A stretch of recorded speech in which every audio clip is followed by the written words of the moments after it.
now that I'm looking at it.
Hi, Facebook's friends. Sherman Chow in the KHOU 11 newsroom, along with Jennifer Herring at the Harris County Jail. Yes. And she runs a program there that helps moms who are behind bars. Yes. That's about as basic as we can put it. Absolutely. And, you know, we're running this story at 4 and 6 o'clock, and it was really an eye-opening experience. Wow. To go to the jail and to meet these women who I thought were remarkably candid about their lives, what they had done, how they got there, and I thought very honest about where they wanted to be instead, Right. to change their lives. So we're going to ask you if you have questions for Joanne, for Jennifer. Jennifer and this program, to go ahead and type them on our Facebook page, so we'll share them with you so that you can respond to them. Yes. But maybe you can begin with just how the program started. It's, you know, a couple of years old. So how did it all begin? Well, November of 2013, I saw that there was a need in the Harris County Jail to help women who were pregnant and were postpartum. I'm a social worker who focuses on the mental health community, so I noticed that there were a lot of women who were not getting needs met in terms of postpartum depression. When women in jail actually go into labor, have a baby, they're separated from their babies. So that causes a lot of issues internally as well as physical because they are incarcerated. So I wanted to help them with some of the struggles that they were having going through these periods, as well as develop a program that helps them reintegrate back into society. So kind of twofold. Okay. Yes. And I think we've got some pictures from our visit there. Yes. And I think there was probably about maybe 60 or 80 women. Yes. In the larger room there, and then we also visited just with the pregnant ladies. That's what we're looking at right now. Yes, and on average, there are about 25 in that particular cell block. That's a single unit cell block, so the pregnant women all are housed there, and they are able to nest in individual cells with their baby. And I will tell you, while they're pregnant. Yes. Yeah, while they're pregnant. And we should make clear that when it's time for delivery, they go over to LBJ Hospital. Absolutely. And then if a vaginal delivery, they're between 24 to 48 hours there. And cesarean section up to 72 hours. And then they're brought back to the jail, and caregiver takes the baby. And you know, I was struck. There were women who had just delivered their babies in the last few weeks, and they had photographs of their newborns, and they were eager to share them. Some of these ladies had their ultrasounds. Yes. So, you know, obviously it's a very emotional time. Yeah. It seems like it's also a really good time for, you know, for somebody who is sincere about making a big change in their life. That, you know, you may not be any more motivated at any other time in your life than when you're bringing a new you know, a baby into the world. And that is an emotional period. So, of course, you're motivated. You don't want to be separated from your child. You don't want to be incarcerated, whether you're pregnant or not. But it is very motivating for them to move toward being reunited with their children. Not just the one that they just had, but a lot of them have other children at home as well. Yes, Yes. and they did. They were sharing, you know, that they had other kids. So, to a lot of people, it may feel like some of the life skills that, you know, the program teaches them seem really straightforward. Like, do you really need a class? But then, if you think about it, about finance, how many of us could use, you know, how many of us haven't had one? Right. and could use Right, one? But how to absolutely. manage your money, how to Absolutely. manage your relationships, Right. how to manage your kids Absolutely. in, you know, positive ways that don't lead into more trouble. How to overcome your drug addiction, how to manage your mental illness.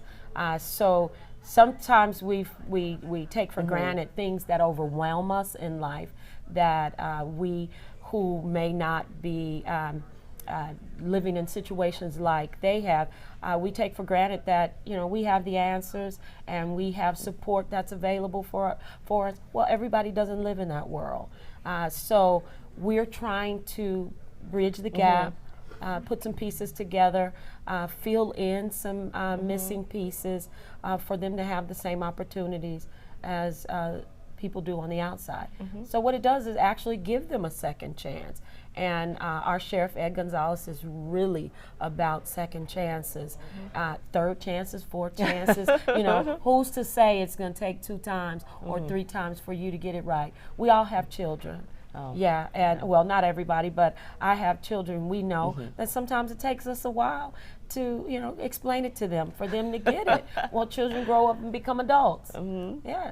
I think maybe we have some questions. Oh, wonderful. Yeah, all right, so Randy, what do we have? We have from Kristen, Kristen. who has a couple pretty good questions. Okay. Yeah. The first is, what if the mom is going to be in for a very long time? How is the support to those moms and their babies? Guys. Well, if the mom is going to be in for a long time, she does have the option to be a part of our program.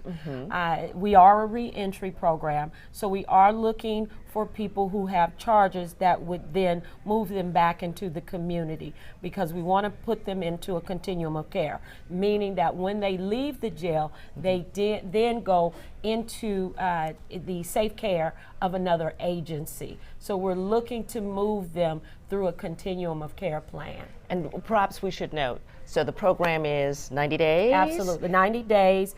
5 days a week? Yes, 5 days a week, 8 to 4. It's 8 real a.m. school, people. Absolutely, very structured, very disciplined Homework. program. Absolutely.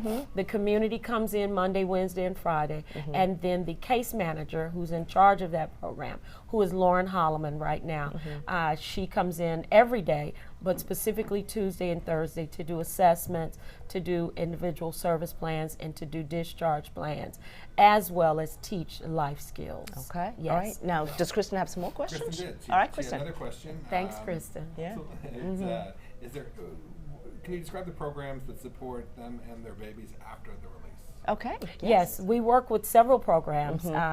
We've had, This is after release. Yes, we've had a relationship with Santa Maria Hostel since the program began. Matter of fact, we've written several grants together to support specifically this program. We work on a grant called Caring for Two, where Santa Maria comes in and teaches parenting specifically to these mothers.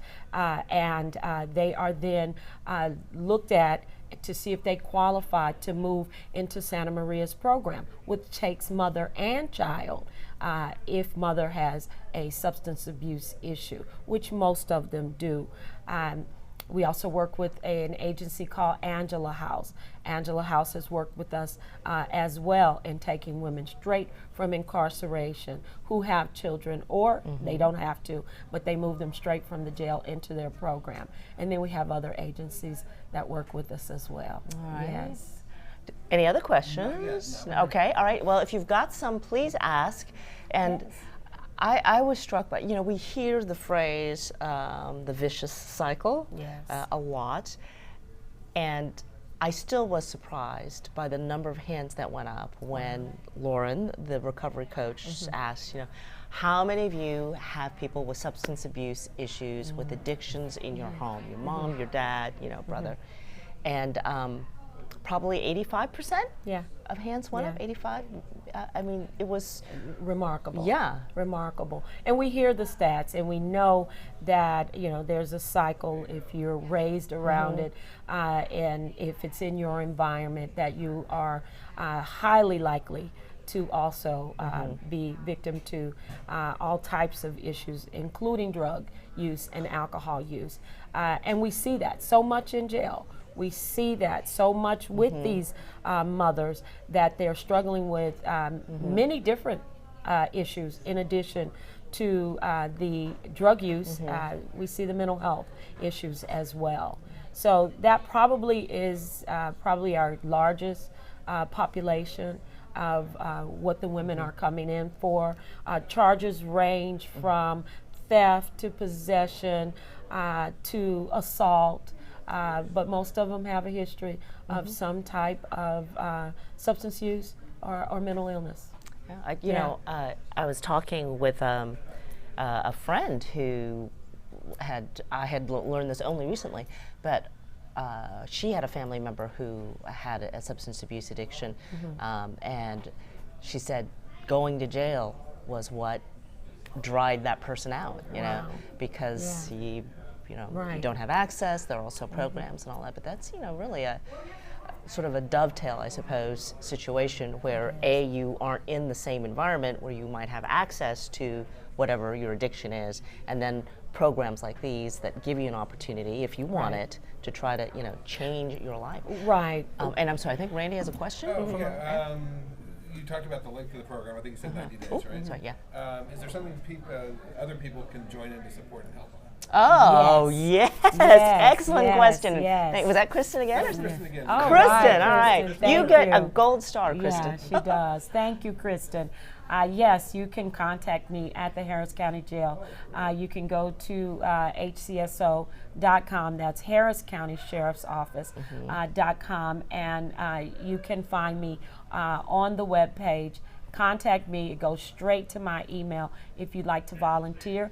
Or you can just ask me if there's anything that we need. We do have an upcoming program. Are you ready to talk about that? Sure. If you are, we are. Yes. Well, I just wrote a program for women to be able to breastfeed their children in jail, and this has never happened.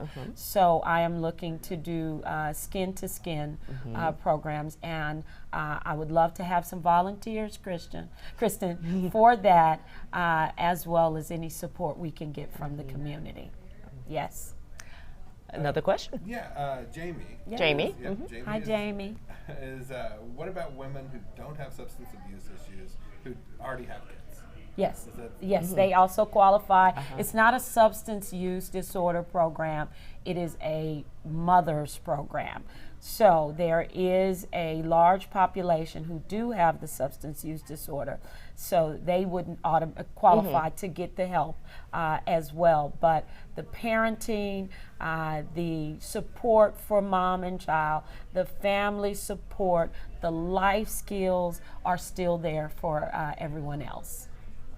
The other interesting, I guess, takeaway that really struck me is asking these women, because you hear this all the time, like, so, how many women ended up in jail, in their opinion, because, they were with the wrong guy, because a guy had them do something they know they're not supposed to do, but they do it anyway. Right. And that was a huge number of hands, too. Absolutely. And we have a large human trafficking problem here as well, and that's my other program. And a lot of times we find out that there has been an issue with human trafficking, or there has been an issue with victims of violence, and sometimes we're the first to find out. They're in a closed environment. They're in a safe environment. They feel as though they can trust us in the room. So we get to hear a lot of the disclosure from what brought them there. And that's really what we're looking for, so we can move into helping them heal from this. Yeah. It is remarkable, I think, how just candid and honest the women are in this situation. Yeah. Maybe, because you're just really stripped of I everything else. I think it is being in an environment that's safe. Because general population, you wouldn't see the same thing. Okay. Yes. So I think being in a room with the same people, the same the same issues. community. Yes, they're working toward the same goals. They're working every day. It's a very healthy environment. So they're motivated. They're encouraged to grow. That's a requirement, and they trust us. So I think that that's a big part of it, where all the self-disclosure comes out, and sometimes it's a lot of information. sometimes it's a lot that we have to say, okay, all right, okay, what do we do with that? And we may channel it and put it into an assignment or something like that. But it's very therapeutic in terms of them finding out who they are, discovering their purpose, and healing. Yes.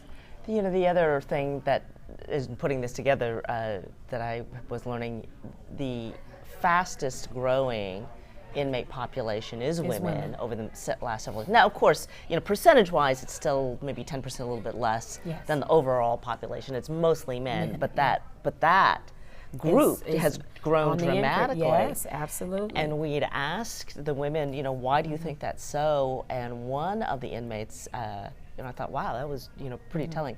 But she was saying, just as in other parts of life and society, single, working moms, the woman is now become responsible or the primary breadwinner for taking care of the family, and that opens the door also for illegal activity. Absolutely. So just kind of oh wow. I think the breakdown of the family as a whole has just led us into this just decompensation of our society, that we see our women being more victimized.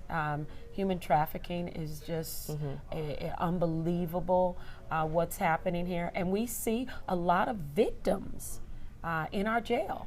We see a lot of victims in our jail. And that's kind of one of the reasons why I started the programs, is to help those people who have been victimized and maybe have resorted to crime for survival. And we don't believe that happens, but it does. Who might have been in a domestic violence situation and looked up and became an assault issue or charge against them. Not to say everybody there is a victim. They all have to be responsible for whatever part they played in it in order for them to come back, to leave out of jail and not come back to jail. They have to do that. They have to find out what part they played. What their absolutely role has Nobody's totally innocent. We always have to find out, what could I have done differently?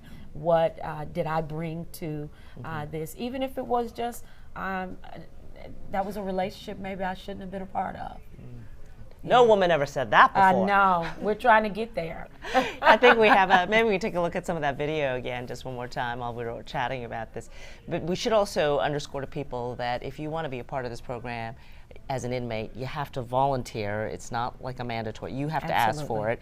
And you also have to be screened. Just because you say I want to be a part. Absolutely. Talk a little bit about those conditions. Well, it is voluntary, so we want people who are ready to change. We don't take court orders. We don't take anyone who's forced to be in, nor do we take drop-ins. If you are dropped into the program because there was a bed, we will interview you. There is an interview that my staff goes through to see if you are program ready, if you qualify, if you appear to be in the state of mind as someone who can program, and if you're motivated. And that is a part of the criteria as well as the interview. most people say yes because there's so many incentives from being in the program. You have a case manager. That's somebody who walks with Like you Lauren right every there, day. yeah. Yes, Lauren is the case manager, and she's fantastic in making sure that her ladies are connected, that their needs are met, and Lauren stays with them when they leave jail. So we don't just you're not a kind of abandoned once you walk out the door. We don't push them out and say, see you later. No, we walk with them as long as they like us. As long as they like us. So it's a 90-day written program. If you get out of jail early, we still continue with the care plan that that they put in place for their treatment. As well, you get a certificate at 90 days. They love that. My case managers go to court with them. Oh, that's so, nice. Yes, yeah. absolutely. So they appear with them before the yeah, judge. absolutely. Yeah. And they're represented at court. We don't speak for them. They're grown women. We teach them how to speak for themselves. So we role play how they speak to their judge, how they speak to their attorneys. So what we do is just represent the program when we go to court. Yeah. Not a question, but we've got a comment. Somebody who is obviously endorsing the program, Claudia. Volunteered in the program. She said amazing work is being done for the moms in Harris County Jail. Yay! Thank you, Claudia. Saying amazing work is being done there. Yes. That's terrific. Thank you, Claudia. I say thank you. I believe it too. Our recidivism rates right now are about 25%, where the county, I think, stands at about 80%, and that's because we need programs. We need things that help change people's lives. And I think, I think these intervention programs, kind of looking into it, of course, for the story, typically have a reduced recidivism rate, 27, 28%, something in that ballpark. And then sort of depending on what category you measure in terms of recidivism, the kind of a crime, you know, that sort of thing. But yeah, anywhere from, 40, 50, 60% or higher, just kind of depending on what category. Well, our measurement is just if you came back to jail. That's what we look at. If you returned, because what we know is when they return, most of them come back to us. They have run into a situation out in the community that they're ashamed of, and then they come back and say, hey, would you take me back? I'm ready to try this again. Help me out, man. Yeah. Do I get a second chance? Of course they do. That's Absolutely, terrific. Of course they do. All right. Okay. Well, hey, thank you very much for coming by, Jennifer. We really appreciate it, and thanks for sharing this story. Hope y'all, if you get a chance, will tune in at 4 and 6 o'clock, because it really, it's one of those sort of bittersweet kind of stories where, obviously these are moms and they're in jail, but there is hope in this story as well. So thank you, and thank you for spending time with us. Oh, it was an eye-opener. It takes a bold, wonderful person to do what you all do, and you to come in and to tell our story. The women are crying, I'm sure, when they see this. Yes. Well, thank you so much. There was some crying going on. Yes. That day. All right. Thanks a bunch, Facebook Thank friends. you. We will see you next time. Ciao. Bye-bye. Oh, wow, that's awesome.